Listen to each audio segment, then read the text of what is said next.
Aí, ó. Tudo certinho, né? Então, vou iniciar aqui, pessoal. Beleza. Pessoal, então, mais uma vez, boa noite a todos e todas, né? Gravação iniciada. Já traçando aqui para vocês um pouco dos combinados da nossa reunião. Pode ser? Vocês já estão mais do que careca de saber, mas é mais no sentido de reforçar. Reunião nossa do Fórum Regional, mais uma vez, fica gravado. É uma reunião que a gente tenta fazer sempre, né, mobilizando todas as regiões de trabalho, onde o Guaicuí atua, por vezes área 4, por vezes área 5, mas muitas vezes área 4 e 5 ao mesmo tempo, porque são temas gerais, né, temas generalizados no âmbito regional, né. É importante a gente entender isso, é importante a gente entender que, por serem muitas informações, vão ter muitas dúvidas, então, na hora do debate, a gente sempre, né, garante o direito de fala, então tem que levantar a mão para poder falar, tem que sinalizar de alguma maneira que está querendo falar, para a gente acompanhar quem são os inscritos, para todo mundo poder falar, sendo que é sempre bom a gente ter alinhado um determinado tempinho. E o combinado geral sempre tem dado certo, de cerca de 2 minutos, né? 2 minutos dá para fazer um comentário, dá para fazer uma pergunta. Se não determinar isso, aí uma pessoa só fica falando e tira o direito dos outros de falarem, né? Então, 2, 3 minutinhos é um tempo que a gente considera bem razoável para todo mundo. Importante não interromper quando a outra pessoa estiver falando, né? Às vezes a companheira está falando. É bom esperar ela terminar para poder comentar, esperar a sua vez. Pedir apoio da equipe e licença de vocês, né, em relação aos microfones. Porventura o microfone abre, é cachorro latindo, sem querer, abriu ali, que a equipe vai fechar os microfones quando a pessoa não estiver com a palavra. Tudo bem? Nossa reunião vai até às 9 horas.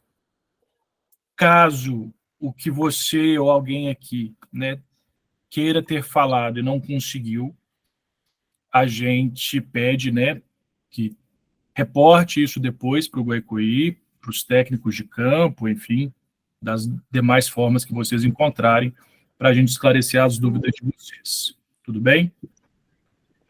Pessoal... Entrei meio atrasado, é João Paulo, Cachoeiro do Choro. Beleza, boa noite, João Paulo. Pessoal, então vamos lá.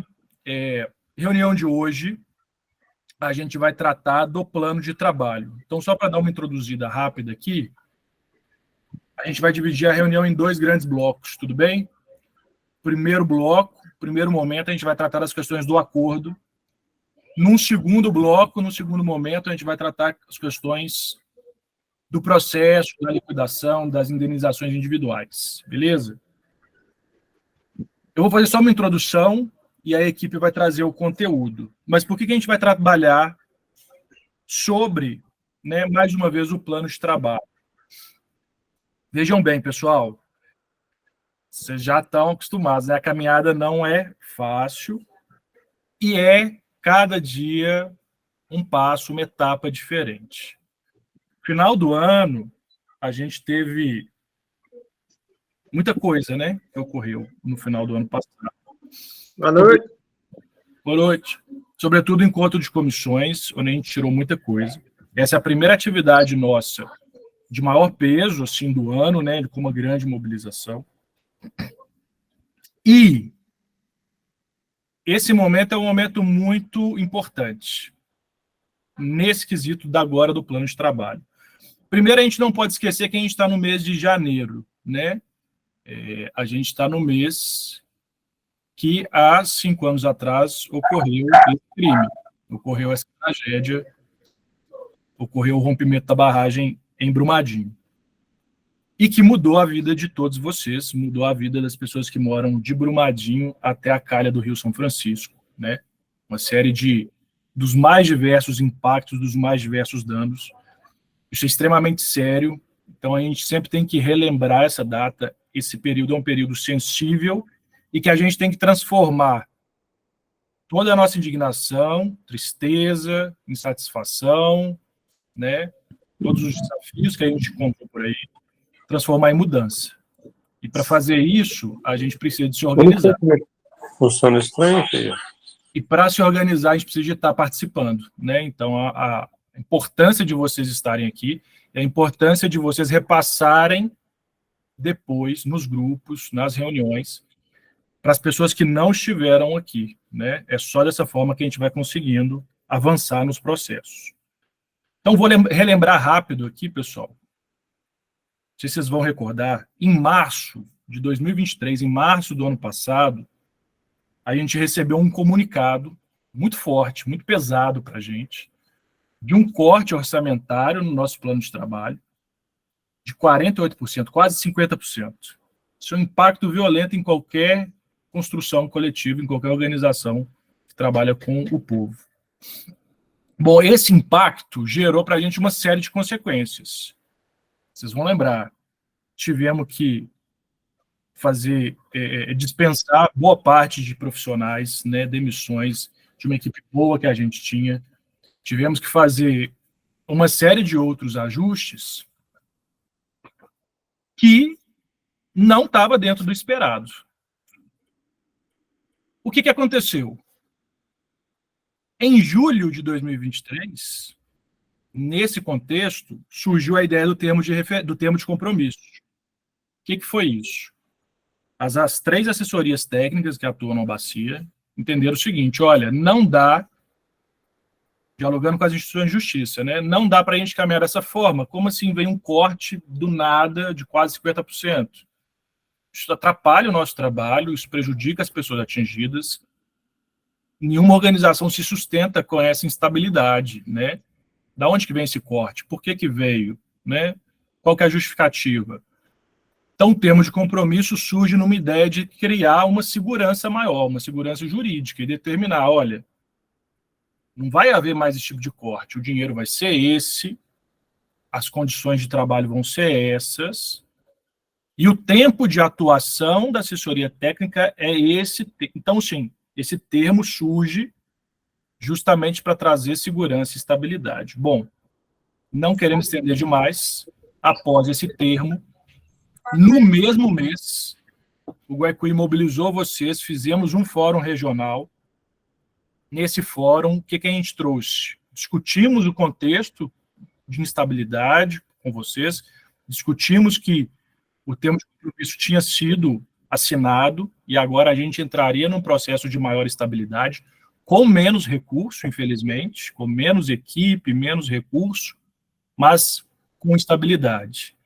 E a gente quis ouvir, por parte de vocês, das comissões, quais seriam as diretrizes, quais seriam as propostas para a gente construir um plano de trabalho adaptado à realidade das comissões, das comunidades atingidas. A gente construiu esse plano de trabalho, mostramos para vocês e enviamos esse plano de trabalho.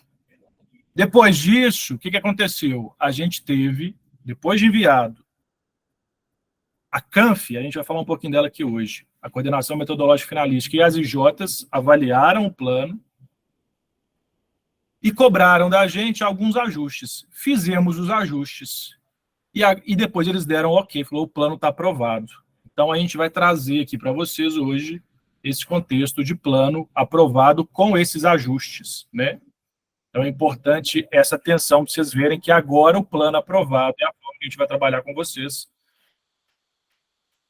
até o prazo determinado, onde seria o fim da assessoria técnica, tá? Pelo menos é esse o nosso horizonte até o presente momento, caso nada de grande novo aconteça.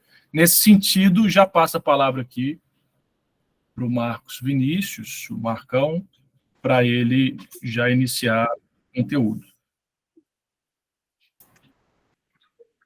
Boa noite. Boa noite a todos, a todas. Tudo bem, gente? Eu sou o Marco, muita gente me chama de Marcão. Aqui de Belo Horizonte, fiquei um pouco à frente da coordenação, né, do plano de trabalho com os nossos profissionais, fazendo essa... A gente foi elaborando a partir das diretrizes que as comissões deram e depois a gente fez essa validação. Então, pode passar, Fred, um pouco já dessa... O Pedro já fez essa introdução. Então, o que aconteceu, né, gente? No dia 15 de setembro a gente enviou o plano de trabalho, a gente envia o plano de trabalho para a CANF, Latace, também cópia para as IJs, né?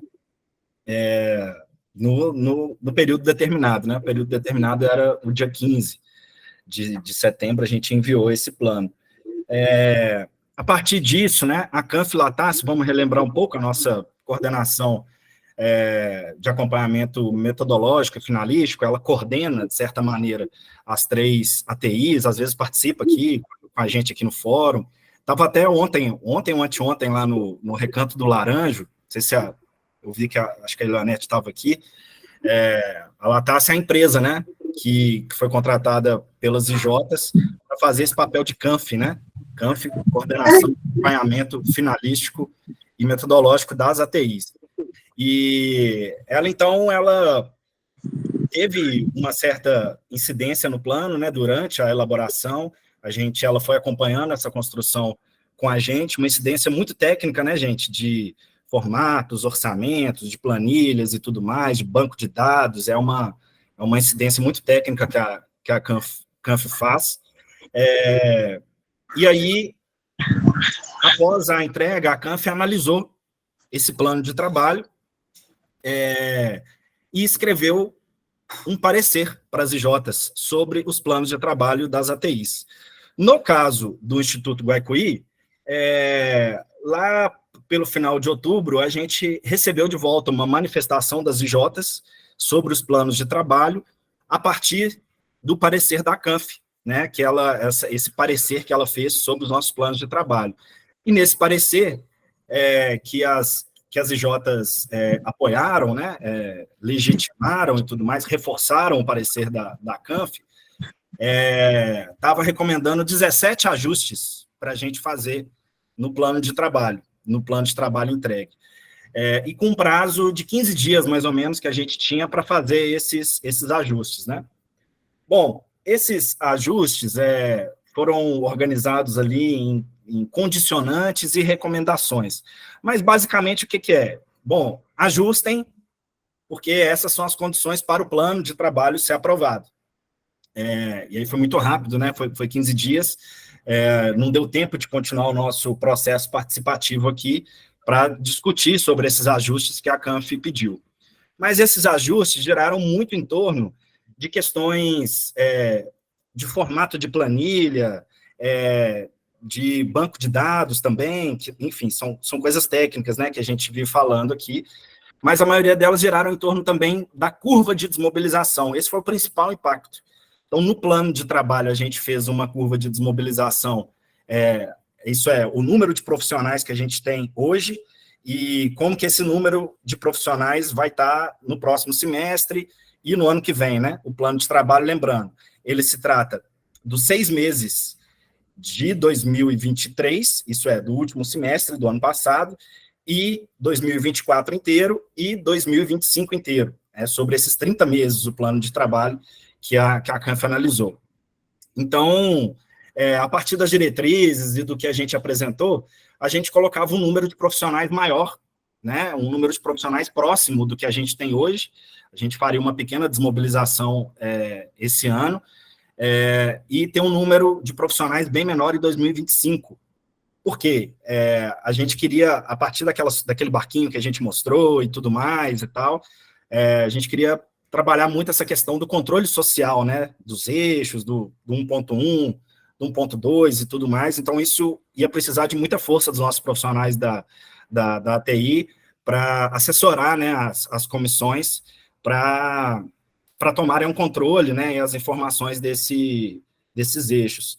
E o parecer, ele pediu uma equipe mais reta, né, isso é, que a gente tivesse mais profissionais em 2025 e menos profissionais em 2024, para ficar uma equipe mais estável. Aí, daqui a pouquinho, o Igor, que chefiou o nosso RH, nosso financeiro, ele vai poder falar um pouco dessas questões, ele vai detalhar como é que ficou a nossa curva depois do ajuste, né? Depois do ajuste que a CANF pediu. Então, tiveram outros ajustes também, algumas questões de, por exemplo, substituição de férias dos nossos profissionais, que eles impediram algumas que a gente fazia e tudo mais, mas eram questões menores. A questão de impacto mesmo é a curva de desmobilização, é o tamanho de equipe que a gente vai ter, né, em cada semestre, foi o principal ajuste, e essas outras recomendações giravam em torno disso, né? Isso tira dinheiro daqui, tira dinheiro de lá, para ter mais equipe em 2025 e menos equipe em 2024, e ficar com uma equipe mais reta, e aí o Igor vai mostrar isso um pouco para vocês. A gente obedeceu, fez os ajustes nesses 15 dias, até porque também as IJs reforçaram, né, esse parecer da CANF, e a gente enviou esses ajustes, e logo depois, um pouco antes do recesso, a gente teve a aprovação do plano de trabalho do Guaicuí, das áreas 4 e 5, sem nenhuma ressalva, sem nenhum problema, né? O plano de trabalho está aprovado sem nenhuma ressalva. A gente vai detalhar os valores, essas questões todas. Essa questão dos 6 meses, Tati, eu acho que isso causou um pouco de confusão, né? Porque o plano de trabalho de 2023, ele só para 6 meses. Os outros anos é de um ano inteiro, né? Mas o Igor vai explicar isso um pouco no próximo slide. Bom, gente, e a partir de agora, com o plano aprovado, a CANF, a LATASS, ela trabalhou bastante nesse plano de trabalho, nesse parecer, né? Nessas análises, e ela vai passar agora a monitorar e avaliar a execução desse plano de trabalho, né? Então, vai participar de algumas atividades presenciais, vai estar aqui, às vezes, no fórum, vai estar em alguma reunião online que tem de comissão, enfim, de outras atividades nossas, né? Normalmente, a gente pede eles para avisar com antecedência, para a gente até apresentá-los, né? E estão fazendo outros papéis, por exemplo, também, né? Por exemplo, está tendo essa pesquisa em campo, que a LATASS está fazendo, a LATASS Campo está fazendo, que a gente não sabe muito bem para onde vão essas pesquisas, mas faz parte do trabalho da CANF aplicar esses questionários também. Hoje não tem, Edilson, normalmente eles vêm, mas hoje não tem pessoas da CANF hoje. Normalmente eles avisam um dia antes que vem, porque a nossa agenda é compartilhada com a CANF, né? Eles monitoram tudo nosso.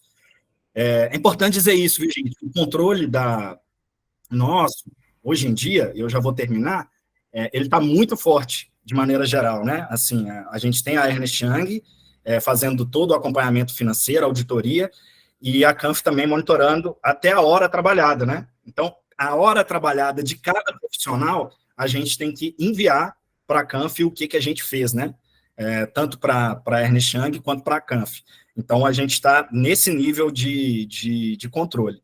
Então, eu vou passar para o Igor, para ele deixar mais claro, né, para todo mundo, essa questão de como que ficou a nossa curva de profissionais ao longo dos próximos 2 anos, e também as questões orçamentárias, tá? Ele vai mostrar esse número todo, tá bom? Vai explicar também essas dúvidas de orçamento e tudo mais. Então, vou deixar... Marcão, eu queria pedir licença um minutinho, porque eu não estou conseguindo ler o chat, devido à dor de cabeça ainda da dengue, não consigo ler. E você falou, e eu tinha que falar, mas não queria te interromper. Mas como que a gente já vai passar? Só para avisar, que você perguntou que a LATASS estava aqui no Recanto. Teve aqui ontem, entendeu? E eles chegam sem avisar. E 40% das perguntas foi 40-50% foi a respeito da assessoria, da nossa assessoria. Tem que abrir o link, entendeu? E tem 3 perguntas que eu reivindiquei, que eu falei que o pessoal não tem microfone aberto aí que está atrapalhando. Tem 3 perguntas deles, que eu chamei o chefe deles, o Fábio que me entrevistou, e tem 3 perguntas que eu reivindiquei que não tinha a resposta, ele te faz a pergunta e quer que você responda com a resposta deles, e eu não concordei, entendeu? Então eu reivindiquei essas 3 perguntas, né? Aí eu digo, você quer mudar essas perguntas ou quer que a gente mande ofício para falar que essas perguntas não estão corretas? Então eles ficaram de arrumar, mas é bem chato, e chega de surpresa. A gente também não está sabendo, e a gente tem pouca margem, mas obrigado pelas informações, né, tia? Aí a gente vê como eles são a coordenação das ATIs, a gente não consegue fazer grandes ajustes, né? A gente está pedindo o contato deles para que as pessoas atingidas perguntem sobre esse questionário e tudo mais, e a gente informa o contato deles, a gente está pedindo o contato. Mas é isso, né? O que está sendo feito agora é que eles estão monitorando o trabalho das ATIs em campo, Então, a gente questionou, mas é isso, eles falaram que faz parte do trabalho deles essa aplicação da pesquisa. E aí a gente trata com naturalidade, né? Assim, é o que as IJs contrataram a Latas para ser a coordenação metodológica, eles escreveram parecer, estão fazendo o trabalho deles, mas eu acho que vocês precisam ter um canal também, né? Para dar vazão para isso aí, por exemplo, Net. Acho que é importante, tá? Mas é isso, gente. Vou passar para o Igor, porque eu acho que é uma parte de números e tudo mais, de números de profissionais, que é um pouco mais densa, assim, maior, e para a gente não passar das 9 horas também da noite. Então é isso. Muito obrigado. Um grande abraço. Eu volto aí nas dúvidas, tá bom? Bom, boa noite, pessoal. Para quem ainda não me conhece, né, como o Marcos disse, eu sou o Igor, responsável aqui pela assessoria de projetos internos, fico responsável pela parte do financeiro, do RH, da logística e da parte administrativa também do Instituto. Eu vou trazer um pouco, né, sobre essa questão da projeção financeira, né, o que a gente colocou de projeção financeira no plano de trabalho, qual que é o orçamento total, qual que é o orçamento que a gente tem por rubrica, né? O rubrica são os objetos, né? Onde é que a gente vai gastar ou com que a gente vai gastar aquele dinheiro. E também vou falar um pouquinho sobre a desmobilização, tanto de contratos quanto de RH. Aí o meu objetivo é justamente, né, sanar principalmente essa dúvida que a Tati trouxe sobre essa parte do orçamento previsto, e também apresentar até quando, né? Até quando a TI vai, até quantas atividades vão acontecer dentro do plano de trabalho. E aí, gente, é muito importante retomar um pouco um pouco da fala do Pedro, né, sobre o termo de compromisso. O termo de compromisso ele foi assinado em julho de 2023, e no termo, as IJs determinaram qual que seria o valor destinado para o trabalho de assessoria técnica. Então, eles definiram no termo de compromisso que esse valor seria de 150 milhões para todas as ATIs. E também definiram um prazo para o trabalho da ATI. Esse prazo iria iniciar em julho de 2023 e ele termina em dezembro de 2025. Esse é o trabalho da assessoria técnica dentro desse termo de compromisso. A gente tinha um outro termo de compromisso que foi assinado em fevereiro de 2020, ou abril de 2020, não me lembro, mas foi assinado em 2020. Então, esse termo, esse novo termo, ele trata sobre um novo prazo, né? Ele trata também sobre outras informações, exatamente, Tati, sobre os 30 meses. Então, é uma perspectiva de 30 meses. E lá dentro ele definiu também qual seria o orçamento para cada TI. Eles definem, pode passar para a próxima, Fred, por favor.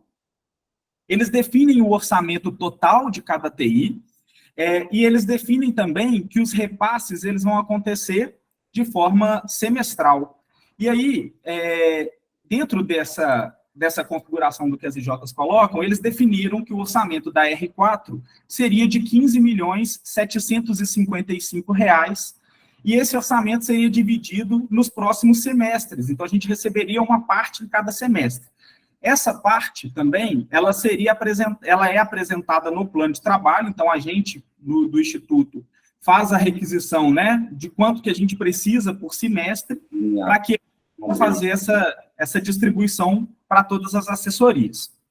E aí, gente, é muito importante, né, o Pedro trouxe aqui o cenário, nós tivemos 2 cortes bruscos de orçamento, né, um primeiro que aconteceu em março, e um segundo corte que veio na assinatura do termo de compromisso. Isso gerou um impacto financeiro muito grande para a gente. Então, o que a gente fez? Todo recurso que a gente recebe das IJs, a gente coloca ele numa conta, né, numa conta do Banco do Brasil, e essa conta do Banco do Brasil, ela gera juros sobre a aplicação que a gente faz, porque as IJs autorizaram a utilização desse recurso dentro do próprio plano de trabalho. Então, a gente tenta fazer com que o dinheiro renda um pouquinho a mais para a gente poder aplicar esse dinheiro nas atividades que são executadas junto com vocês e no trabalho da assessoria técnica. Por isso que aí, quando a gente faz a projeção financeira, eles colocam a seguinte questão. o saldo que a gente tinha do repasse que aconteceu antes de julho, que é um saldo de 1.661.000, mais o recurso que as IJs vão disponibilizar para a gente ao longo dos 30 meses, que é de 15.755.000, e a gente também fez uma projeção do rendimento que a gente espera ter com esse recurso, que é em torno de 321.000. Com isso, gente, a gente tem um orçamento total de R$738.000, que é suficiente, né, para a gente poder executar esse trabalho dentro dos próximos 30 meses. E aí é muito importante que dentro dessas recomendações e condicionantes que o Marcos trouxe, né, que a CANF estipulou para a gente, eles colocaram também que a gente precisava fazer uma reposição do fundo rescisório, que é reservar um recurso para o processo de desligamento, né, o processo de desmobilização dos profissionais, para custear essa despesa, e também a gente tem uma previsão de um fundo rescisório, que é de R$45.000, que é para algumas despesas que talvez não tenham sido previstas ali dentro do plano de trabalho. Mas é importante destacar, gente, que tudo isso que eu estou falando, né, isso está estipulado no termo de compromisso, no contrato que foi assinado pelas ATIs e as IJs, e foi estipulado também pelas IJs. Pode passar para o próximo, Fred.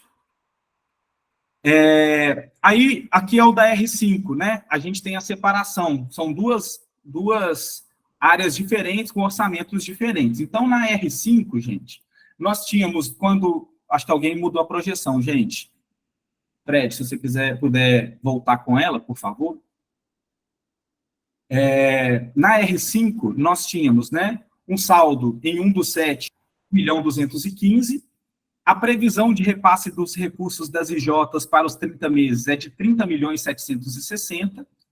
A perspectiva de rendimento é em torno de 534.000. E o orçamento total que a gente tem para a área 5 é de 32.511.309 milhões. E aí também tem, né, a gente precisa fazer dela a dedução do fundo rescisório e também a dedução do fundo de reserva. Então, o que a CANF fez?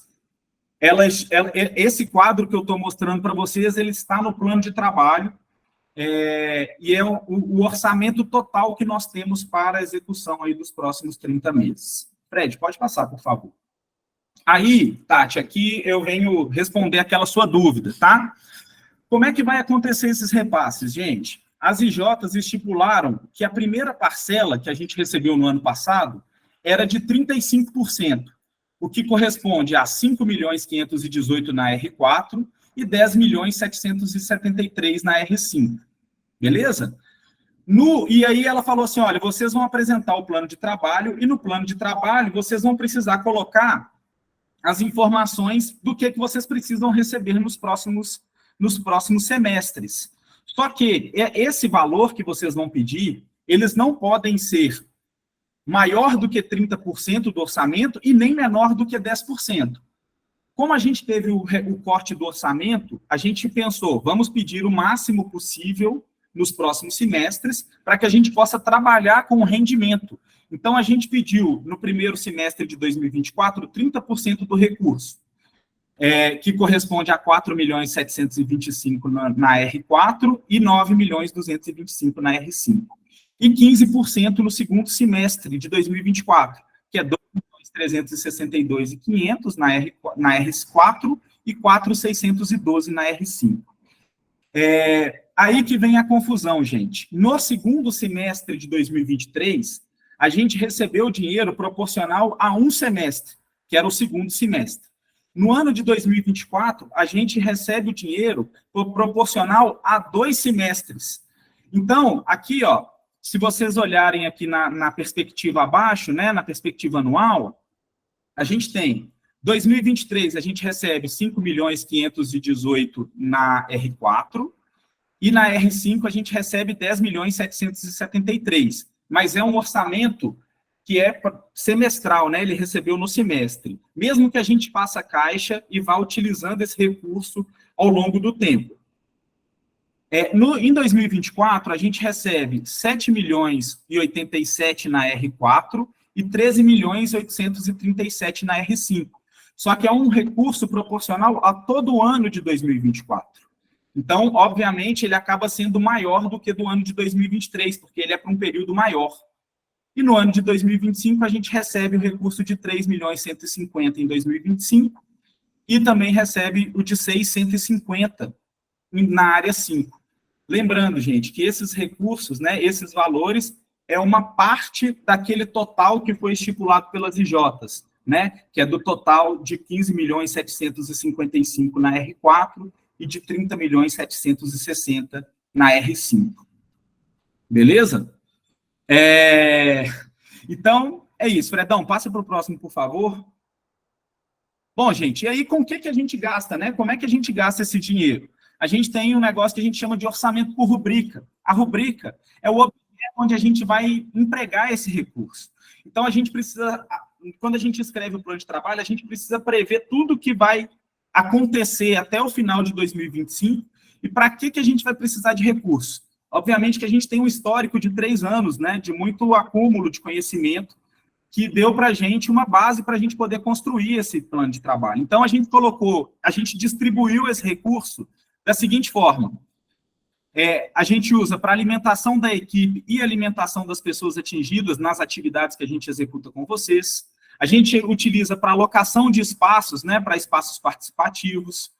Utiliza para compra de material permanente, né, para os equipamentos que são adquiridos também para execução como assessoria técnica, da atividade da assessoria técnica. A gente faz aquisição de bens de consumo, né, materiais de escritório, de expediente. A gente faz contratação de serviço, né, e aí entram vários serviços, né, serviço de limpeza das sedes, serviço de segurança eletrônica, então vários serviços. Os encargos sociais que são devidos pela contratação dos funcionários,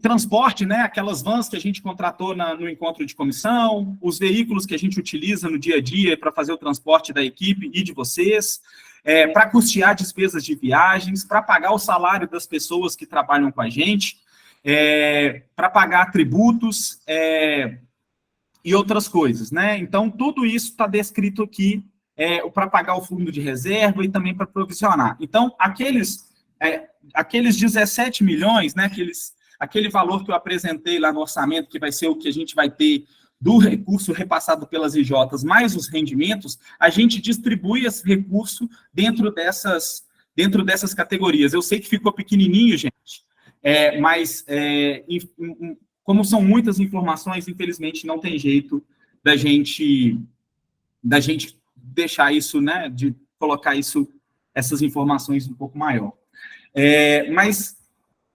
Então é isso, sobre essa parte. Sobre essa questão dos materiais permanentes, gente, o termo de compromisso, ele prevê que os equipamentos adquiridos pela TI, eles não são da TI. A TI, ela tem o direito de utilização, mas quem vai decidir sobre a destinação desses bens é o juiz no final do processo. Então, o que a gente não pode doar, a gente não pode emprestar. O que o termo de compromisso assinado autorizou a gente foi a vender alguns dos equipamentos e reverter esse dinheiro para a utilização do plano de trabalho, já que a gente teve corte de orçamento, né? Então, a gente pode fazer isso, mas a gente não pode doar, a gente não pode emprestar. O que a gente... e diz que o juiz vai determinar isso no final do processo.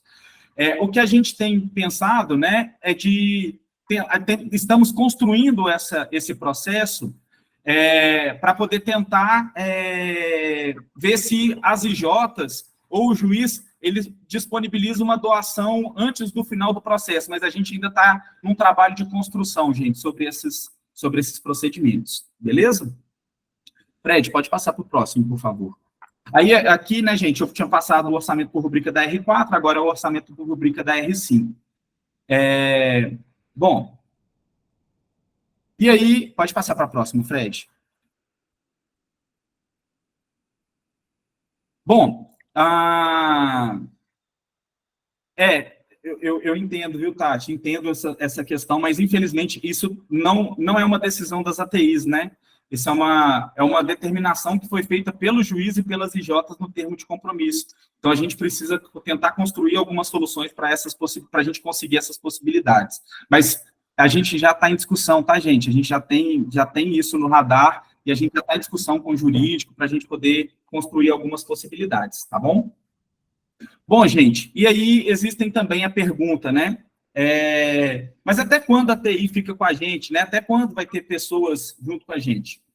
Olha, como o nosso trabalho vai até dezembro de 2025, a gente tem equipes e temos contratos até dezembro de 2025. O que a gente vai fazer é uma redução, né, a partir do tempo, uma redução de pessoas ao longo do tempo. Então, como a gente reduz pessoas, a gente também não vai precisar ter a mesma quantidade de veículos. Então, a gente também vai fazendo uma rescisão desses contratos de locação com o passar do tempo para poder adequar. Então, a expectativa é que a gente faça, né, uma primeira desmobilização dos veículos do Guaicuí em janeiro de 2025 e depois a gente faça uma outra desmobilização em outubro de 2025. E finalize as atividades e os contratos também em dezembro de 2025. Fred, pode passar, por favor. Gente, eu fiz só mais alguns minutinhos, já estou encerrando a minha parte, tá? A desmobilização de pessoal, a gente já tem, com as mudanças da CANF, né, a gente tinha uma previsão de 4 desmobilizações. Os veículos, eles são alugados, então a gente só faz a rescisão dos contratos e devolve os veículos para as empresas, tá? Eles não são adquiridos. Gente, às vezes eu não consigo acompanhar tudo, tá? Do chat aqui, às vezes eu consigo responder, mas o que eu não consegui, eu respondo depois, tá? Sobre a desmobilização, então a gente tem 6 desmobilizações previstas. A gente colocou, né, janeiro de 2024, março de 2024, agosto de 2024, janeiro de 2025, setembro de 2025 e dezembro de 2025.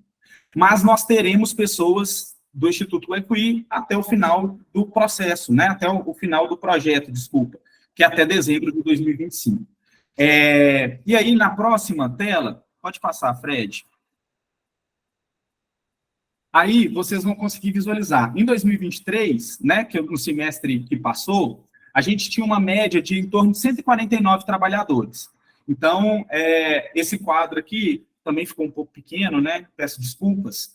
Esse quadro aqui, ele traz aqui as informações da quantidade de profissionais que a gente tem por mês.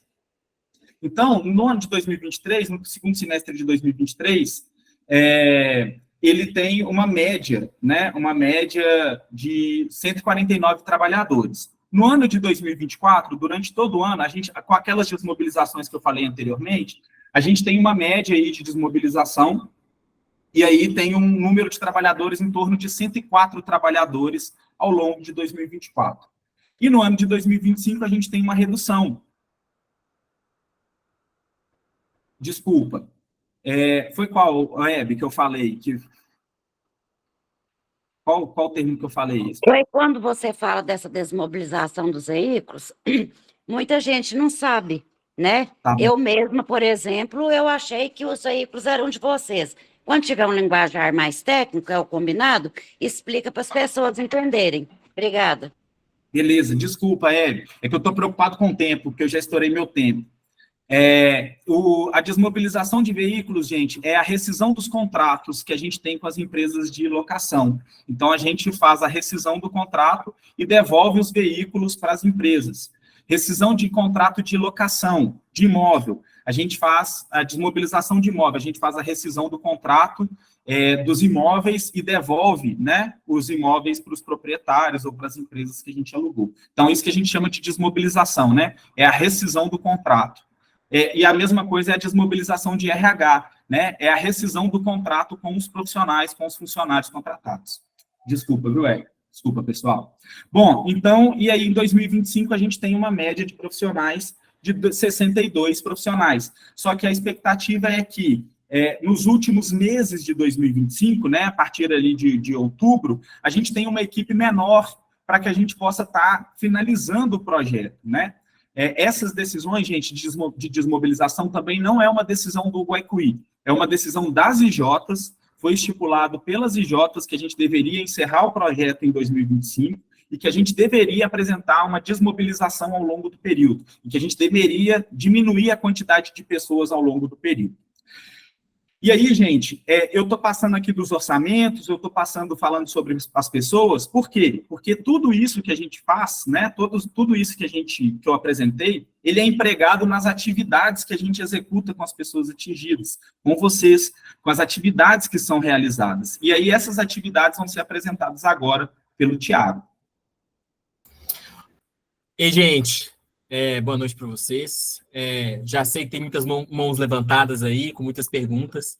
Vou tentar ser rápido na minha fala.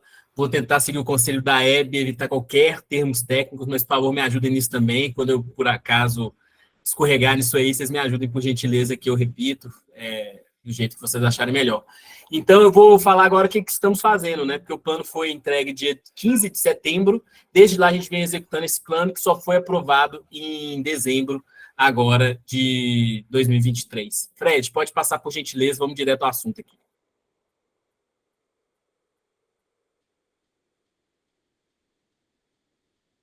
Pode passar, Fred.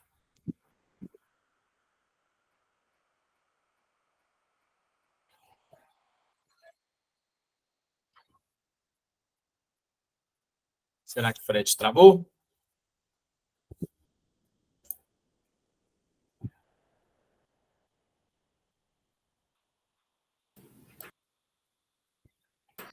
Eu vou apresentar aqui, Tiago, no lugar dele, até a gente tá bom, ver o que Leque, aconteceu. obrigado. Tá bom.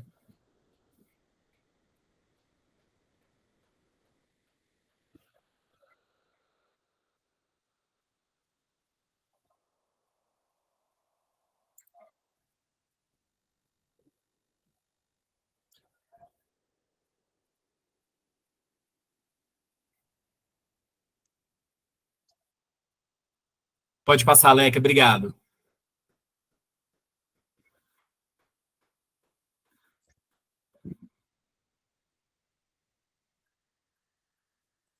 Obrigado, Leca. Então, gente, vou agora por eixo, né, que é essa organização dos anexos que o acordo trouxe para a gente. Vou começar nesse anexo 1.1, que são os projetos comunitários, né? Então, eu vou trazer sempre essa mesma estrutura, gente. Vou falar o que a gente do GoEqui vai buscar nesse anexo, quais são as atividades que a gente propõe para conseguir alcançar esses objetivos com vocês e quais produtos que a gente vai entregar para confirmar o quanto a gente está caminhando rumo a esses objetivos. Então, o que a gente quer no anexo 1.1? É que as regiões 4 e 5 tenham a mesma representatividade que as regiões 1, 2 e 3, tanto para a gente estabelecer quais serão os critérios para o programa do anexo 1.1, mas também para o acesso ao crédito e microcrédito. A gente quer que vocês participem com igual condições. Então, para isso, a gente teve uma primeira atividade, a gente tem ainda uma primeira atividade, né, que é a elaboração do plano de trabalho do anexo 1.1, que essa atividade, gente, mostra para vocês e para a gente também a complexidade que é trabalhar na reparação, né? Assim, a gente teve esse problema com a entidade gestora no final do ano passado, né? Vocês acompanharam.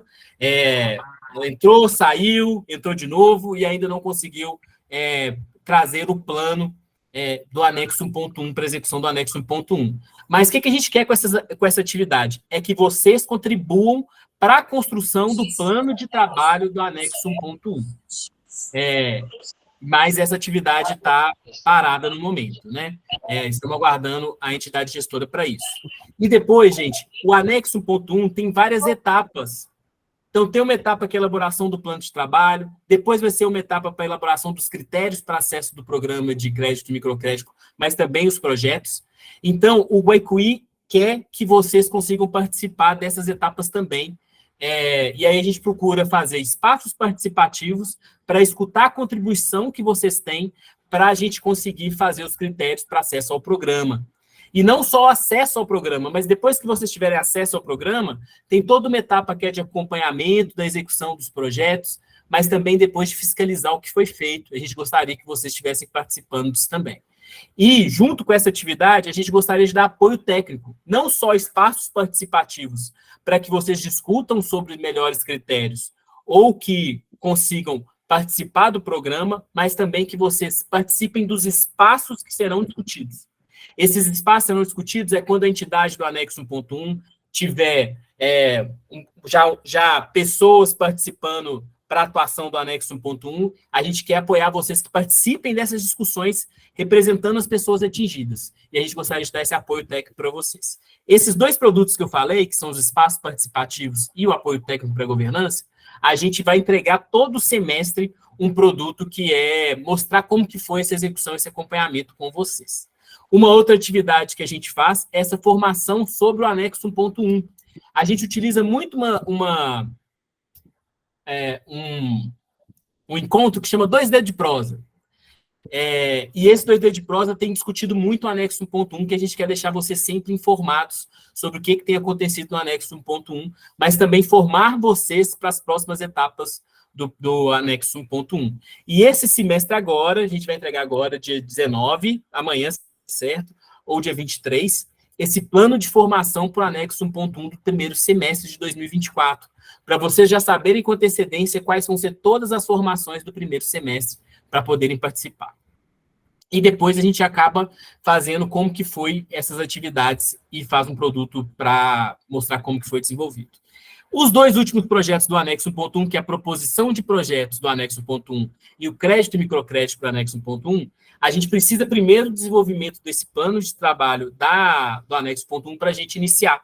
Então, essas atividades ainda não foram iniciadas, mas a partir do momento que elas forem iniciadas, a gente vai entregar os produtos, que são os relatórios semestrais de como foi essa participação de vocês nas proposições dos projetos do anexo 1.1, mas também acesso a crédito e a microcrédito. Pode passar, Leca, por gentileza.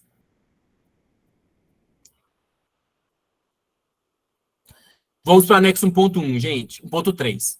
O 1.3, o que a gente gostaria de contribuir na reparação com vocês?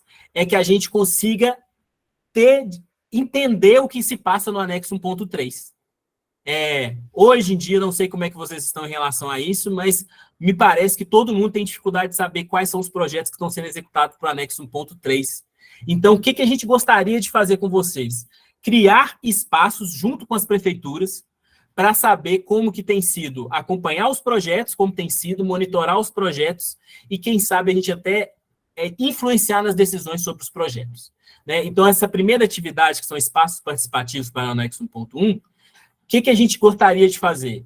Junto com vocês e as prefeituras, criar, seja comitês, seja conselhos, seja reuniões programadas, audiências públicas, para que vocês consigam acompanhar a execução do anexo 1.3.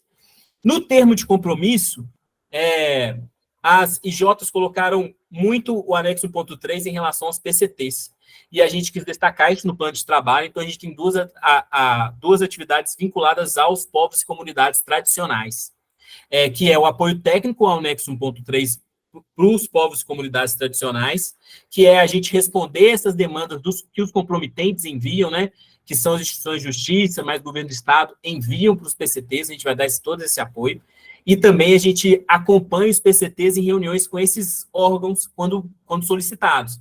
Então, vai o MP, vai o Ministério Público a campo para visitar os povos e comunidades tradicionais, a gente vai junto. Se convidam vocês para participar de uma reunião em Belo Horizonte, a gente também participa junto. Então, esse é o aspecto do anexo 1.3. Pode passar, Fred, por gentileza. Agora, a organização social, gente, e comunicação. Esse é um eixo que o Guaicuri trabalha muito para consolidar o que a gente tem chamado de instâncias locais, ou seja, as comissões, e também estabelecer as instâncias regionais, que são instâncias que representariam tanto a região 4 quanto a região 5, no caso de decisões que influenciam as regiões como um todo. E os espaços locais, a gente pensar nas comissões para a decisão de espaços comunitários ali, que envolvem mais de uma comunidade também. Então, para essas atividades, a gente se organizou da seguinte forma. A primeira e a segunda, que é a organização das comissões e as organizações dos povos e comunidades tradicionais, é a gente tentar promover as comissões e instâncias locais que consigam representar as comunidades durante o processo de reparação. Então, qual que é um produto que a gente já entregou, que é uma cartilha de orientação para a gente criar os regimentos internos das comissões. Isso é uma etapa que constitui as comissões, mas lá na frente a gente quer fazer o planejamento estratégico das comissões, ou seja, é um plano de trabalho que as comissões vão executar a partir da saída do Guaicuí. O projeto Paraupeba, gente, a ATI Paraupeba, o Guaicuí, nesse lugar, ele é temporário. O Igor trouxe na apresentação dele a proposta que a gente fica até 2025. E a gente quer que depois de 2025, vocês continuem agindo com autonomia. E para isso a gente vai querer contribuir com vocês a partir desses planejamentos estratégicos, tanto para as comissões quanto os povos comunidades tradicionais. Vou para a terceira atividade, então. Apoio na participação em eventos externos. Várias vezes surgem ao longo do tempo eventos que acontecem em Belo Horizonte, que são as audiências, manifestações. Tem também atividades que envolvem terceiros no território, né? As instituições de justiça, visita das instituições de justiça, a própria Vale, que vai no território, por vezes pede reunião com vocês. A gente tem uma atividade para tentar dar um apoio a vocês nessa participação de eventos, tá bom? E aí, por semestre, a gente vai entregar um relatório de todos os eventos que a gente acompanhou com vocês, que foi promovido por pessoas que não são do Instituto Guaicuí, são por outros atores. A comunicação, gente, essa atividade 4, a comunicação, são as pessoas do Instituto Guaicuí que fazem aqueles cards que vocês recebem pelo WhatsApp, é quem deixa bonita a cartilha que a gente encaminhou para vocês quanto às comissões dos PCTs, é quem faz o Piracema, é quem atualiza o site do Guaicuí. Essas são as atividades de comunicação que a gente faz pelo Guaicuí. O plano de comunicação é um produto que a gente vai entregar nesse semestre agora, primeiro semestre de 2024. Esse plano de comunicação ele vai tentar organizar a comunicação do Guaicuí ao longo do tempo. Então, é um produto importante também para nós. A partir disso, a gente vai acompanhar toda a execução desse plano de comunicação. A mobilização social, gente, são essas atividades de visita porta a porta, quando alguém do Guaicuí liga informando de uma reunião, quando chega o informativo para vocês, quando chega o Piracema, são as atividades de mobilização do Guaicuí e semestralmente a gente vai fazer um produto que são todas as atividades que fizemos de mobilização com vocês. Por fim, para finalizar esse eixo, a gente tem duas atividades que são muito importantes. Operacionalização regional é manter as sedes do Guaicuí que estão nas regionais funcionando, né? A gente consiga ter funcionário lá para atender vocês, que tem um espaço para guardar o carro, o material, e que a gente consiga fazer reuniões na sede igual estão acontecendo agora em várias regionais. O suporte logístico é toda essa frota de carro que a gente tem para auxiliar vocês ir na reunião e voltar na reunião, levar profissionais do Guaicuí para as reuniões. E essas duas atividades não têm produtos, porque elas apoiam as outras atividades do plano de trabalho. Fred, pode passar para mim, por gentileza. Gente, estou no penúltimo, hein? Para a gente já abrir para a rodada de perguntas. Reconhecimento das pessoas atingidas. A gente ainda tem um trabalho, né, gente? É muito triste falar isso, mas tem um trabalho ainda em alguns anexos de reconhecer vocês como pessoas atingidas do processo, né? Tá aí uma briga pelo PTR que não acaba. Então, a gente tem uma atividade que a gente tenta mapear todas as comunidades que a gente atende e conseguir saber qual comunidade está sendo atendida ou não pelos anexos do acordo. Então, qual comunidade está tendo acesso ao anexo 1.1, ao PTR, ao anexo 1.3, e começar a agir para que as comunidades que estão dentro dos critérios estabelecidos para esses anexos tenham acesso ao programa. Então, a gente quer buscar o reconhecimento das comunidades na inclusão das medidas de reparação social. Então, por isso que a gente faz o mapeamento das comunidades.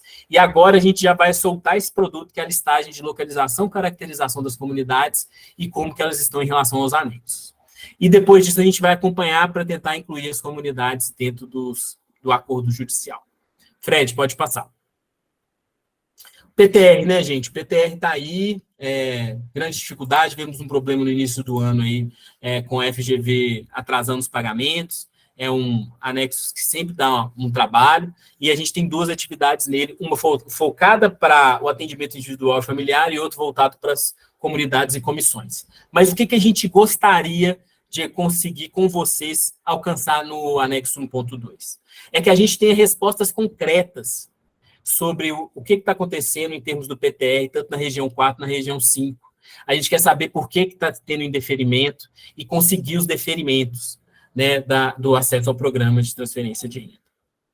Nessa atividade 1, gente, esse apoio técnico individual, a gente quer auxiliar vocês na identificação e no reconhecimento dos meios para obter o acesso ao programa e ajudar também na documentação. Então, por isso, a gente organiza tudo em planilha e encaminha ofícios para as instituições de justiça para a FGV, né, para tentar localizar isso e também tenta julgar informações para vocês cada vez mais, para vocês terem consciência do que precisa para ter acesso ao programa. Essa atividade, apoio técnico de comunidades e comissões, a gente procura, o que a gente quer pegar, né? A gente quer pegar as demandas de vocês comunitárias e de comissão, para a gente enviar denúncia, enviar reclamação, enviar demandas, tanto para a FGV quanto para os comprometentes, para a gente ter acesso ao programa, principalmente vinculado às poligonais. E aí a gente tenta organizar tudo isso para virar um produto, viu, gente? Todo semestre a gente encaminhar tanto para a FGV quanto para as instituições de justiça. Pode passar, Fredão. Reparação socioambiental está ligado ao Plano Arcades, ao estudo de risco à saúde humana, né? A gente tem 3 atividades, gente. A gente tem uma atividade que é de formação, de lideranças, focados nesses planos, que são muito complexos, né, gente, de entender, né? Então, a gente tem um produto que vai sair agora, que é esse plano de formação, mas também a gente quer acompanhar essas formações com vocês, ou seja, toda vez que vocês tiverem demanda sobre formação, enviar para a gente dar curso para vocês ficarem orientados em relação ao que está acontecendo no plano de reparação socioambiental. A gente também apoia vocês no acompanhamento às atividades, às atores externos, né? Por exemplo, o Grupo EPA, né? Tem várias vezes eles fazem reunião no território, ou fazem reunião e nem sempre pedem a presença das pessoas atingidas, né, gente? E aí a gente tem que forçar a participação das pessoas atingidas, e a gente já vai entregar um produto agora, que é o Manual de Acesso à Informação, para vocês terem mais relacionados a isso. Tati, não é só para as comissões, mas a gente tem focado nas lideranças, porque a gente não tem tanta gente assim para dar essas formações. E, por fim, gente, vai ter um evento dia 24 agora, que é para compartilhamento dos dados socioambientais. A gente coletou muitas informações e a gente quer pegar esses dados e dar para instituições de ensino, não dá, né? Compartilhar esses dados para instituições de ensino para a gente ter mais estudos sobre os impactos ambientais relacionados ao desastre crime, né? Pode passar, gente, que eu vou finalizar agora. A estrutura organizacional, o Igor estava comentando aí no início, né? Ele faz parte também da estrutura organizacional. A gente quer cumprir o combinado, que é cumprir o plano de trabalho da maneira mais correta possível, econômica possível e transparente possível, por isso que essas reuniões são importantes. E dentre essas atividades, tem várias atividades que são para que o Instituto Guayaquil funcione. Então, recursos humanos, gestão em finanças, assessoria jurídica, o monitoramento, que é o que eu faço parte, né, das atividades finalísticas, tem a tecnologia de formação, tem a própria gestão de projeto e departamento, o pessoal ficou repetido, mas... e aí a gente entrega sempre 2 produtos por trimestre, que é o relatório de prestação de contas, que contém a parte finalística e financeira. Então, essas, gente, são todas as atividades do plano de trabalho que o Guayaquil entregou para as IJs e foi validado tanto pela CANF também pelas IJs.